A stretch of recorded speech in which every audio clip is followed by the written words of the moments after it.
Well, we've got another consultation driving off to right now. This is something I love when this happens, installing a fence for a homeowner. And hey, somebody walks by, sees the fence, says, I want a fence just like that, gives us a call.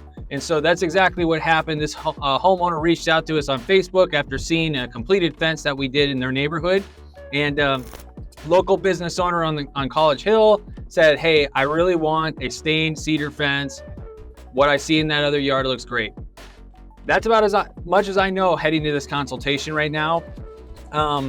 He did make a comment that he has a patio space that is pretty low, and his neighbor right next to him, while they're in a really good neighborly relationship, it's odd when they're on their patio, he's on his patio, and they're 5 feet, different in elevation. That way, a 6-foot fence wouldn't work, is what he said in that section.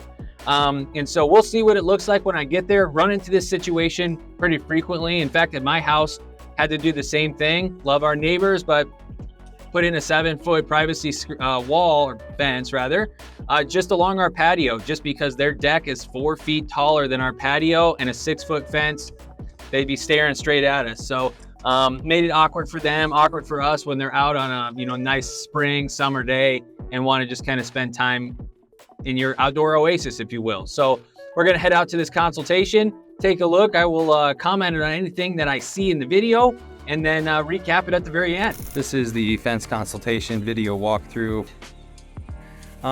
We are doing a combination here, 8-foot privacy cap and trim, turning into 6-foot up the hill. Him and his neighbor are talking over there, so I'll get them out of this scene for just a bit. We're going to be level top here, 8 foot, as far as we can go. Right about there, we're going to change it to 6 foot at this, and we're going to have a nice and even transition, making that cap and trim. We're demoing this entire section of fence up the edge and around the side. Once we get to that 6-foot transition, it's 6-foot cap and trim all the way over. Demoing and removing this post, continuing the fence straight down, demo all the way to this post, but this post does not come out. It'll be cap and trim. I should have said what it is, Western red cedar, pre-stained. We're going to keep going down, new fence all the way down just before those boxes there. Again, continuing the 6-foot cap and trim, Western red cedar. There are no gates on this, and the demo is just this chain link fence right here. That is it. Well, that was a great consultation. Very excited. Hope he goes with the black stained Western red cedar. I mean, it's interesting. When I came out to that property, very quickly you could see, yeah, his patio is significantly lower than his neighbor's.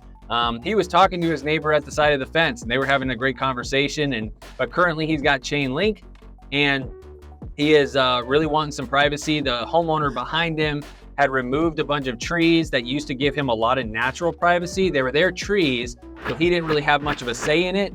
But he got to enjoy the benefit of their natural privacy, and now they're gone. So he said, I really want to put up a Western red cedar. I want it to look not like the normal fence you see around, which is like a dog ear picket kind of privacy fence where all the pickets are butted together. And beyond that, he said, just give me something that makes sense. Try to make this patio side private when we have people over, and also give privacy to the neighbor when they're out there. And so I have exactly the right fence in mind based on what he was saying. Cap and trim, Western red cedar, going from 8 foot along his patio and then gradually tapering up and matching a 6-foot fence going all the way around. Like I said, cap and trim really seems to be like our bread and butter this year.